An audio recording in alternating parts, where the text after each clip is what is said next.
ಹೇಮಾಡ ಪಂಥ ವಿರಚಿತ ಶ್ರೀ ಸಾಯಿ ಸಚ್ಚರಿತೆ. ಅಧ್ಯಾಯ 6. ಸದ್ಗುರು ಸಾಯಿಯವರ ಮಹಾತ್ಮೆ, ಶ್ರೀ ರಾಮನವಮಿ ಸಮಾರಂಭ ಮತ್ತು ಮಸೀದಿ ಜೀರ್ಣೋದ್ಧಾರ. ಗುರುವಿನ ಹಸ್ತಸ್ಪರ್ಶದ ಮುಕ್ತಿ. ನಿಜವಾದ ಗುರುವಿನ ಸಹಾಯದಿಂದ ಸಂಸಾರ ಸಾಗರವನ್ನು ಸುಖವಾಗಿ ದಾಟಬಹುದು.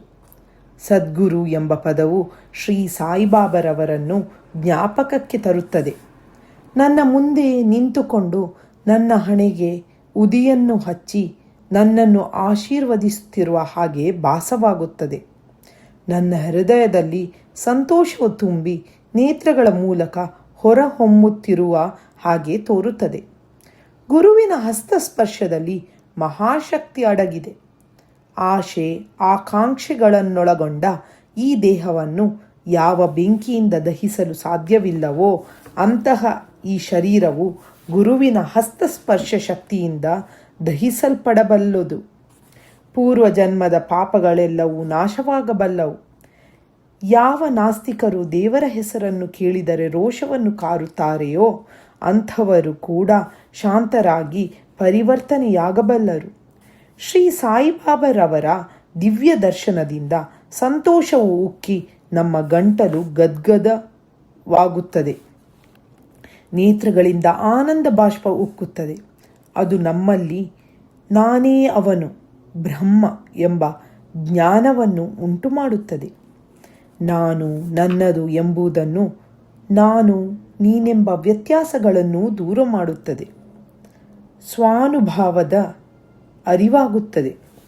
ನಾನು ಮಹಾಕಾವ್ಯಗಳನ್ನು ಓದಲು ಆರಂಭಿಸಿದರೆ ಪ್ರತಿಯೊಂದು ಘಟ್ಟದಲ್ಲಿಯೂ ಸದ್ಗುರುವಿನ ನೆನಪಾಗುತ್ತದೆ.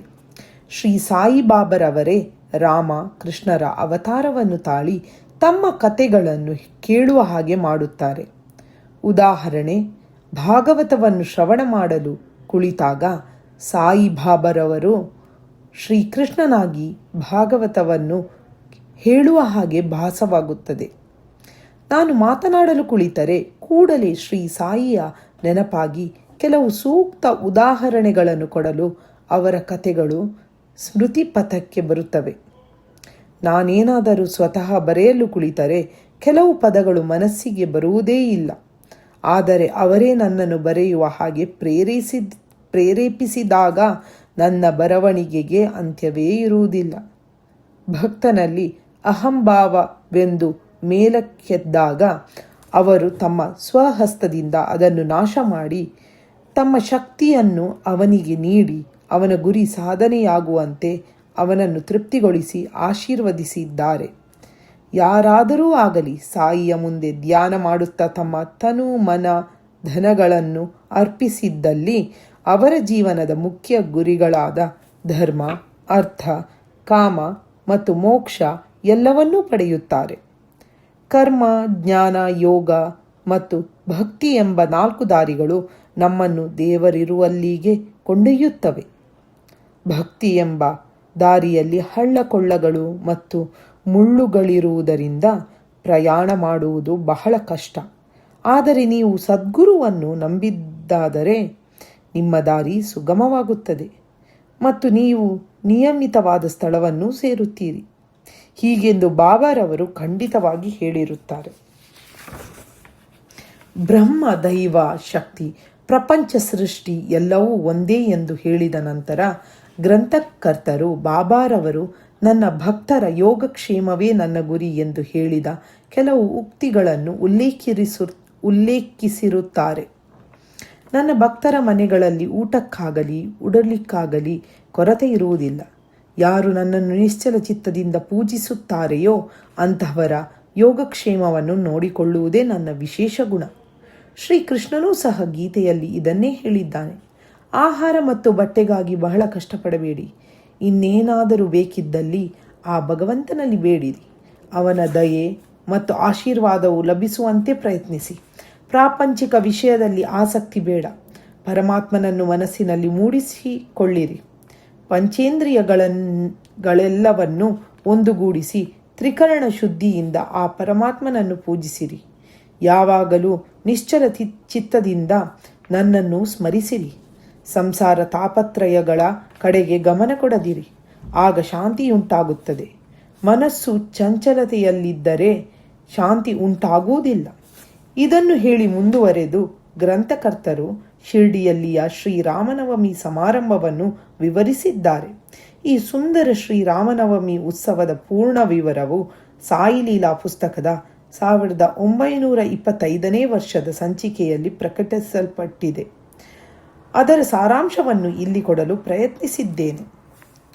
ಕೋಪರಗಾವದ ಸರ್ಕಲ್ ಇನ್ಸ್ಪೆಕ್ಟರ್ ಗೋಪಾಲರಾವ ಗುಂಡ ಅವರು ಶ್ರೀ ಸಾಯಿಬಾಬರವರ ಭಕ್ತರಾಗಿದ್ದರು. ಅವರಿಗೆ 3 ಪತ್ನಿಯರಿದ್ದರು. ಆದರೂ ಸಂತತಿಯುಂಟಾಗಿರಲಿಲ್ಲ. ಸಾಯಿಬಾಬರವರ ಆಶೀರ್ವಾದದ ಫಲದಿಂದ ಅವರಿಗೆ ಪುತ್ರ ಜನನವಾಯಿತು. ಆ ಸಂತೋಷ ಸಮಾರಂಭದಲ್ಲಿ 1892ರಲ್ಲಿ ಶಿರ್ಡಿಯಲ್ಲಿ ಒಂದು ಜಾತ್ರೆ ಅಥವಾ ಉರಸ್ ನಡೆಯಬೇಕೆಂದು ತೀರ್ಮಾನ ಮಾಡಿ ಸಾಯಿಬಾಬರವರ ಭಕ್ತ ಮಂಡಳಿಯ ಮುಂದೆ ವಿಷಯವನ್ನು ಇಟ್ಟರು. ಮಂಡಳಿಯು ಸಮ್ಮತಿಸಿ ಸಾಯಿಬಾಬರವರ ಅಪ್ಪಣೆ ಮತ್ತು ಆಶೀರ್ವಾದವನ್ನು ಪಡೆಯಿತು. ನಂತರ ಜಿಲ್ಲಾಧಿಕಾರಿಗಳಿಗೆ ಅರ್ಜಿ ಸಲ್ಲಿಸಿದರು. ಆ ಗ್ರಾಮದ ಪಟೇಲನು ಅದಕ್ಕೆ ಒಪ್ಪದೆ ವಿರುದ್ಧವಾಗಿ ಬರೆದಿದ್ದುದರಿಂದ ಜಿಲ್ಲಾಧಿಕಾರಿಯು ಒಪ್ಪಿಗೆ ನೀಡಲಿಲ್ಲ. ಬಾಬಾರವರ ಆಶೀರ್ವಾದದ ಫಲದಿಂದ ಮತ್ತೊಮ್ಮೆ ಪ್ರಯತ್ನಿಸಿ ಜಯಶೀಲರಾದರು. ಉರಸ್ ಶ್ರೀರಾಮನವಮಿ ದಿನ ನಡೆಯಬೇಕೆಂದು ಬಾಬಾರವರ ಸಲಹೆ ಮೇರೆಗೆ ನಿರ್ಧಾರವಾಯಿತು. ಈ 2 ಉತ್ಸವಗಳು ಒಂದೇ ದಿನ ನಡೆಯಬೇಕೆಂಬ ಬಾಬಾರವರ ಸಲಹೆಯನ್ನು ಸೂಕ್ಷ್ಮವಾಗಿ ಪರೀಕ್ಷಿಸಿದರೆ ಹಿಂದೂ ಮತ್ತು ಮಹಮ್ಮದೀಯರ ಐಕ್ಯಮತಕ್ಕೋಸ್ಕರವೇ ಈ ರೀತಿ ಬಾಬಾ ಹೇಳಿದಂತೆ ಕಂಡುಬರುವುದು. ಭವಿಷ್ಯದಲ್ಲಿ ಬಾಬಾ ಅವರು ಈ ಧ್ಯೇಯವನ್ನು ಸಾಧಿಸಿದರು. ಅನುಮತಿ ದೊರೆಯಿತು. ಆದರೆ ಕಷ್ಟಗಳು ಉದ್ಭವಿಸಿದವು. ಶಿರ್ಡಿಯಲ್ಲಿ ನೀರಿನ ಅಭಾವವಿತ್ತು. ಅಲ್ಲಿ 2 ಬಾವಿಗಳು ಮಾತ್ರ ಇದ್ದವು. ಒಂದರ ನೀರನ್ನು ಉಪಯೋಗಿಸುವ ಹಾಗಿರಲಿಲ್ಲ. ಇನ್ನೊಂದರ ನೀರು ಸಹ ಅಷ್ಟು ಶುದ್ಧವಾಗಿರಲಿಲ್ಲ. ಬಾಬಾರವರು ಕೆಲವು ಪುಷ್ಪಗಳನ್ನು ಅದರೊಳಗೆ ಹಾಕಿದುದರಿಂದ ಅದರ ಉದಕವು ಶುದ್ಧವಾಯಿತು. ಆದರೂ ನೀರು ಸಾಕಾಗಲಿಲ್ಲ. ಆದುದರಿಂದ ತಾತ್ಯ ಪಾಟೀಲರು ಬೇರೆ ಕಡೆಯಿಂದ ನೀರನ್ನು ತರುವ ವ್ಯವಸ್ಥೆ ಮಾಡಿದರು. ತಾತ್ಕಾಲಿಕ ಅಂಗಡಿಗಳನ್ನು ನಿರ್ಮಿಸಿದರು. ಗೋಪಾಲರಾವ ಗುಂಡ ಅವರ ಸ್ನೇಹಿತರು ಸಹ ಸಂತತಿ ಇಲ್ಲದೆ ಕೊರಗುತ್ತಿದ್ದರು. ಅವರೂ ಸಹ ಬಾಬಾರವರಿಂದ ಆಶೀರ್ವದಿಸಲ್ಪಟ್ಟರು. ಆದುದರಿಂದ ಗೋಪಾಲರಾವ ಅವರು ಜಾತ್ರೆಯ ಮೆರವಣಿಗೆಗೆ ಒಂದು ಧ್ವಜವನ್ನು ತಯಾರು ಮಾಡಿ ಕೊಡುವಂತೆ ಪ್ರಾರ್ಥಿಸಿದರು. ಇನ್ನೊಂದು ಧ್ವಜ ಕೊಡಲು ನಾನಾ ಸಾಹೇಬ ಚಾಂದೋರಕರ ಅವರಿಗೆ ಹೇಳಿದರು. ಈ 2 ಧ್ವಜಗಳನ್ನು ಮೆರವಣಿಗೆ ಮುಗಿದ ನಂತರ ಮಸೀದಿಯ 2 ಮೂಲೆಗಳಲ್ಲಿ ನೆಟ್ಟರು. ಇದು ಈಗಲೂ ನಡೆಯುತ್ತಿದೆ. ಚಂದನದ ಮೆರವಣಿಗೆ. ಈ ಜಾತ್ರೆಯಲ್ಲಿ ಇನ್ನೊಂದು ಮೆರವಣಿಗೆ ಆರಂಭವಾಯಿತು. ಚಂದನದ ಮೆರವಣಿಗೆ ನಡೆಸಬೇಕೆಂಬುದನ್ನು ಶ್ರೀ ಅಮೀರ ಸರಕಾರ ದಲಾಲ ಎಂಬುವವರು ಹೇಳಿದರು. ಮುಸ್ಲಿಂ ಸಾಧುಗಳ ಗೌರವಕ್ಕಾಗಿ ಈ ಥರದ ಮೆರವಣಿಗೆ ಮಾಡುವುದು ಅವರ ಸಂಪ್ರದಾಯ. ಗಂಧದ ಪುಡಿಯನ್ನು ತಟ್ಟೆಯಲ್ಲಿರುವ ಅಗ್ನಿಗೆ ಹಾಕಿ ಈ ಧೂಪವನ್ನು ವಾದ್ಯ ಮೊದಲಾದವುಗಳ ಸಹಿತ ಮೆರವಣಿಗೆ ಮಾಡಿ ನಂತರ ಮಸೀದಿಗೆ ತಂದರು. ಈ ಕೆಲಸವು ಮೊದಲ 3 ವರ್ಷಗಳವರೆಗೆ ಶ್ರೀ ಅಮೀರ ಸರಕಾರ ಅವರಿಂದ ಸಾಂಗವಾಗಿ ನೆರವೇರಿಸಲ್ಪಟ್ಟಿತು. ನಂತರ ಅವರ ಪತ್ನಿಯು ಅದನ್ನು ಮುಂದುವರಿಸಿದರು. ಈ ರೀತಿ ಹಿಂದೂಗಳಿಂದ ಧ್ವಜದ ಮೆರವಣಿಗೆಯು, ಮುಸಲ್ಮಾನರಿಂದ ಗಂಧದ ಮೆರವಣಿಗೆಯು ಜೊತೆಯಲ್ಲಿಯೇ ಯಾವುದೊಂದು ಆತಂಕವಿಲ್ಲದೆ ನಡೆದವು. ಈಗಲೂ ನಡೆಯುತ್ತಿವೆ. ಶ್ರೀ ಬಾಬಾರವರ ಭಕ್ತರಿಗೆ ಅದೊಂದು ಮಹಾದಿನ. ಸರ್ವರು ಮೆರವಣಿಗೆಯಲ್ಲಿ ಭಾಗವಹಿಸಿ ಮೆರವಣಿಗೆ ಸಾಂಗವಾಗಿ ನೆರವೇರಿತು. ಹೊರಗಿನ ವ್ಯವಸ್ಥೆಯನ್ನು ತಾತ್ಯಾಕೋತೆ ಪಾಟೀಲರು ಮತ್ತು ಒಳಗಿನ ವ್ಯವಸ್ಥೆಯನ್ನು ಶ್ರೀಮತಿ ರಾಧಾಕೃಷ್ಣ ಮಾಯಿಯು ಬಹಳ ಚೆನ್ನಾಗಿ ನೋಡಿಕೊಂಡರು. ಈ ವ್ಯವಸ್ಥೆಗಳನ್ನು ಮಾಡುವಾಗ ರಾಧಾಕೃಷ್ಣ ಮಾಯಿಯ ಮನೆ ಜನಕೋಟಿಯಿಂದ ತುಂಬಿರುತ್ತಿತ್ತು. ಅವಳ ಇನ್ನೊಂದು ಉತ್ತಮ ಕೆಲಸವೆಂದರೆ ಮಸೀದಿಯನ್ನು ಚೆನ್ನಾಗಿ ತೊಳೆದು ಶುಚಿಯಾಗಿ ಇಟ್ಟಿದುದು. ಬಡವರಿಗೆ ಅನ್ನದಾನ ಮಾಡುವುದೆಂದರೆ ಬಾಬಾ ಅವರಿಗೆ ಪಂಚಪ್ರಾಣ. ಈ ಅಡಿಗೆ ಕೆಲಸವನ್ನು ಸಹ ಶ್ರೀಮತಿ ರಾಧಾಕೃಷ್ಣ ಮಾಯಿಯೇ ನೋಡಿಕೊಳ್ಳುತ್ತಿದ್ದಳು. ಇದರಲ್ಲಿ ಅನೇಕ ಧನಿಕರು ಧನಿಕರಾದ ಭಕ್ತರೂ ಸಹ ಭಾಗವಹಿಸುತ್ತಿದ್ದರು. ಉರಸ್ ಶ್ರೀ ರಾಮನವಮಿಯಾಗಿ ಪರಿವರ್ತನೆ. ಈ ರೀತಿಯಾದ ಸಂಭ್ರಮವು ಸುಮಾರು 1912 ತನಕ ನಡೆಯಿತು. ನಂತರ ಸ್ವಲ್ಪ ಬದಲಾವಣೆ ಹೊಂದಿತು. ಆ ವರ್ಷ ಶ್ರೀ ಕೃಷ್ಣರಾವ ಜಗದೀಶ್ವರ ಭೀಷ್ಮ ಎಂಬ ಭಕ್ತರು ದಾದಾ ಸಾಹೇಬ ಕಾಪರ್ಡೆಯವರೊಡನೆ ಜಾತ್ರೆಯಲ್ಲಿ ಭಾಗವಹಿಸಲು ಹಿಂದಿನ ದಿನವೇ ಬಂದು ದೀಕ್ಷಾವಾಡದಲ್ಲಿ ತಂಗಿದ್ದರು. ಜಗದೀಶ್ವರ ಭೀಷ್ಮರವರು ಸಾಯಿ ಸುಗುಣೋಪಾಸನ ಎಂಬ ಕೃತಿಯ ಗ್ರಂಥಕರ್ತರು. ಶ್ರೀ ಲಕ್ಷ್ಮಣರಾವ ಕಾಕಾ ಮಹಾಜನಿ ಅವರು ಪೂಜಾ ಸಾಮಗ್ರಿಗಳೊಡನೆ ಮಸೀದಿಗೆ ಹೋಗುತ್ತಿರುವುದನ್ನು ನೋಡಿದ ಭೀಷ್ಮರವರಿಗೆ ಇಲ್ಲಿ ಶ್ರೀರಾಮನವಮಿ ದಿವಸವೇ ಉರಸ್ ಜಾತ್ರೆ ನಡೆಯುವುದನ್ನು ಗಮನಿಸಿದರೆ ಇದು ದೈವ ಸಂಕಲ್ಪವೆಂದೇ ತೋರುತ್ತದೆ. ಹಿಂದೂಗಳಿಗೆ ಶ್ರೀರಾಮನವಮಿ ಬಹುಪೂಜ್ಯವಾದ ದಿನ ಮತ್ತು ಶ್ರೇಷ್ಠವಾದ ದಿನ. ಆದ್ದರಿಂದ ನಾವು ಇಲ್ಲಿ ಶ್ರೀರಾಮನು ಹುಟ್ಟಿದ ಹಬ್ಬವನ್ನು ಏಕೆ ಆಚರಿಸಬಾರದು ಎಂಬ ಭಾವನೆ ಹೊಳೆಯಿತು. ಕಾಕ ಮಹಾಜನಿ ಅವರಿಗೆ ಅದನ್ನು ತಿಳಿಸಿದರು. ಅವರಿಗೂ ಒಪ್ಪಿಗೆಯಾಯಿತು. ಬಾಬಾರವರ ಆಜ್ಞೆ ಪಡೆಯಲು ಏರ್ಪಾಡಾಯಿತು. ಆದರೆ ಆ ದಿನ ದೇವರ ಕೀರ್ತನೆಯನ್ನು ಹಾಡುವ ಹರಿದಾಸರದೇ ಒಂದು ದೊಡ್ಡ ಸಮಸ್ಯೆಯಾಗಿತ್ತು. ಆಗ ಭೀಷ್ಮರವರೇ ತಾವು ಬರೆದಿರುವ ರಾಮಾಖ್ಯಾನವನ್ನು ಕೀರ್ತನೆ ಮಾಡುವುದಾಗಿ ಮುಂದೆ ಬಂದರು. ಕಾಕಾ ಮಹಾಜನಿಯವರು ಹಾರ್ಮೋನಿಯಂ ನುಡಿಸಲು ಒಪ್ಪಿದರು. ರಾಧಾಕೃಷ್ಣಮಯ್ಯಿಗೆ ಶುಂಠವಾಡ, ಸಕ್ಕರೆ ಮತ್ತು ಶುಂಠಿ ಪುಡಿ ಮಿಶ್ರಣ ಪ್ರಸಾದದ ತಯಾರಿಕೆ ವಹಿಸಿದರು.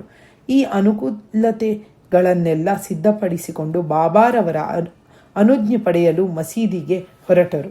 ಸರ್ವಜ್ಞರಾದ ಬಾಬಾರವರು ನಿಮ್ಮ ಛತ್ರದಲ್ಲಿ ಏನು ನಡೆಯಿತು ಎಂದು ಕಾಕಾ ಮಹಾಜನಿಯವರನ್ನು ಕೇಳಿದರು.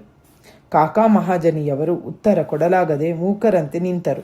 ನಂತರ ಬಾಬಾರವರು ಭೀಷ್ಮರವರನ್ನು ಪ್ರಶ್ನಿಸಿದರು. ಭೀಷ್ಮರವರು ಎಲ್ಲ ವಿಚಾರವನ್ನು ವಿಶದವಾಗಿ ವಿವರಿಸಿದರು. ಅದನ್ನು ಕೇಳಿ ಬಾಬಾರವರು ಒಪ್ಪಿಗೆ ಕೊಟ್ಟರು. ಆಗ ಸರ್ವರು ಆನಂದಭರಿತರಾಗಿ ಶ್ರೀರಾಮನವಮಿ ಹಬ್ಬಕ್ಕೆ ಬೇಕಾದ ವಸ್ತುಗಳನ್ನು ಅಣಿಮಾಡತೊಡಗಿದರು. ಮಸೀದಿಯನ್ನೆಲ್ಲ ಶೃಂಗರಿಸಿದರು. ರಾಧಾಕೃಷ್ಣ ಮಾಯಿಯು ತೊಟ್ಟಿಲನ್ನು ಶೃಂಗರಿಸಿ ಬಾಬಾರವರ ಪೀಠದ ಮುಂದೆ ಇಟ್ಟಳು. ಜಯಂತಿಯ ಕಾರ್ಯಕಲಾಪಗಳು ಆರಂಭವಾದವು. ಭೀಷ್ಮರವರು ಕೀರ್ತನೆ ಮಾಡಲು ಎದ್ದು ನಿಂತರು. ಮಹಾಜನಿಯವರು ಹಾರ್ಮೋನಿಯಂ ನುಡಿಸಲು ಅನುವಾದರು. ಆಗ ಬಾಬಾರವರು ಮಹಾಜನಿಯವರಿಗೆ ಕರೆ ಕಳಿಸಿದರು. ಆಗ ಮಹಾಜನಿಯವರು ಬಾಬಾ ಈ ಉತ್ಸವ ಮಾಡಲು ಒಪ್ಪುವರೋ ಅಥವಾ ಇಲ್ಲವೋ ಎಂಬ ಸಂದೇಹದಿಂದ ಅವರ ಬಳಿ ಬಂದು ನಿಂತರು. ಆಗ ಬಾಬಾರವರು ಇದೇನು ಸಂಭ್ರಮ, ಇಲ್ಲೇಕೆ ತೊಟ್ಟಿಲನ್ನು ಕಟ್ಟುತ್ತಿರುವಿರಿ ಎಂದು ಕೇಳಲು ಭೀಷ್ಮರವರು ಇಂದು ರಾಮನವಮಿ, ಭಗವಾನ್ ಶ್ರೀರಾಮನ ಜನ್ಮದಿನ ಆದುದರಿಂದಲೇ ಈ ತೊಟ್ಟಿಲು, ಈ ಸಮಾರಂಭ ಎಲ್ಲವೂ ಎಂದು ಉತ್ತರಿಸಿದರು. ಇದನ್ನು ಕೇಳಿದ ಬಾಬಾರವರು ಮಹಾಜನಿಯವರಿಗೆ ಒಂದು ಹಾರವನ್ನು ಹಾಕಿ ಭೀಷ್ಮರವರಿಗೆ ಹಾಕಲು ಮತ್ತೊಂದು ಹಾರ ತರಲು ಹೇಳಿ ಕಳುಹಿಸಿದರು. ನಂತರ ಕೀರ್ತನೆ ಆರಂಭವಾಯಿತು. ಕೀರ್ತನೆ ಮುಗಿದ ನಂತರ ಜಯರಾಮ ಜಯರಾಮ ಎಂಬ ನಾಮಘೋಷವು ನಭೋಮಂಡಲವನ್ನು ಮುಟ್ಟಿತು. ಗುಲಾಲ ಎರಚಿದರು. ಗುಲಾಲ ಪುಡಿ ಬಾಬಾ ಅವರ ಕಣ್ಣುಗಳಲ್ಲಿ ಬಿದ್ದುದರಿಂದ ಅವರು ಕೋಪದ್ರೇಕದಿಂದ ಗರ್ಜಿಸಿದರು. ಎಲ್ಲರೂ ಭಯಭೀತರಾಗಿ ಓಡಲು ಆರಂಭಿಸಿದರು.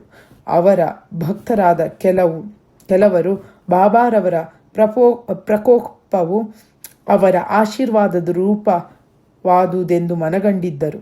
ಶ್ರೀರಾಮನು ಜನಿಸಿದಾಗ ರಾವಣನು ಮತ್ತು ಅವನ ಪರಿವಾರವು ನಾಶವಾಗುವ ಸಂದರ್ಭ ಒದಗಿದ್ದುದರಿಂದ ಬಾಬಾರವರು ಕೋಪಗೊಂಡದ್ದು ಸರಿಯಾದುದು ತೋರುತ್ತದೆ.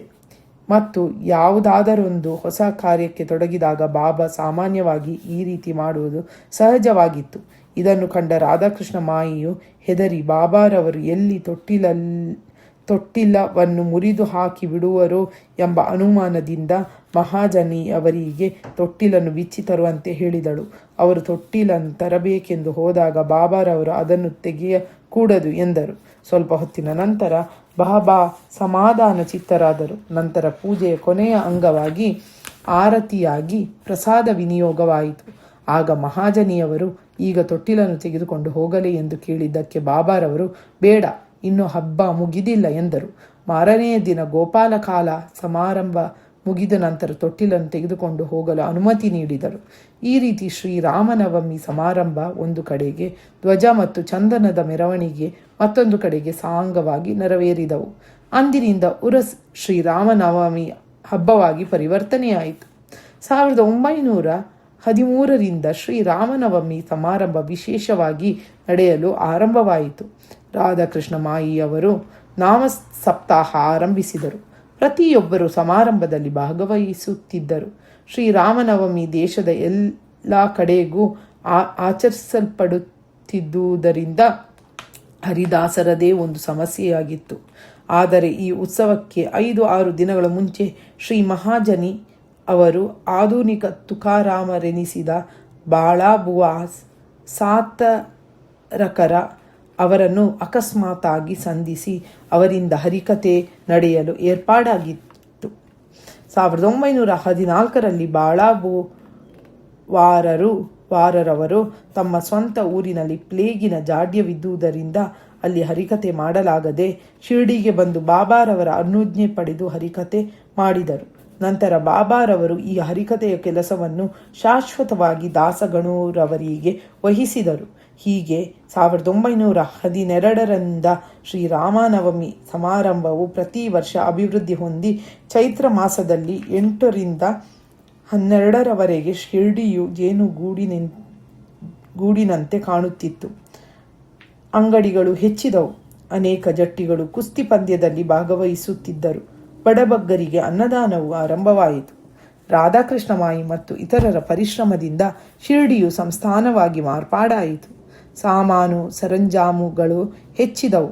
ಅಶ್ವದಳ, ಪಲ್ಲಕ್ಕಿ, ರಥ, ಬೆಳ್ಳಿಯ ಅನೇಕ ಸಾಮಾನು ಪಾತ್ರೆಗಳು ಇತ್ಯಾದಿಯಾಗಿ ಎಲ್ಲವನ್ನೂ ಭಕ್ತಾದಿಗಳು ಸಮರ್ಪಿಸಿದರು. ಮೆರವಣಿಗೆಗೆ ಆನೆಗಳನ್ನು ಸಹ ಸಮರ್ಪಿಸಿದರು. ಆದರೆ ಬಾಬಾರವರು ಇವುಗಳ ಕಡೆಗೆ ಗಮನ ಕೊಡದೆ ಮೊದಲಿನಂತೆ ಇದ್ದರು.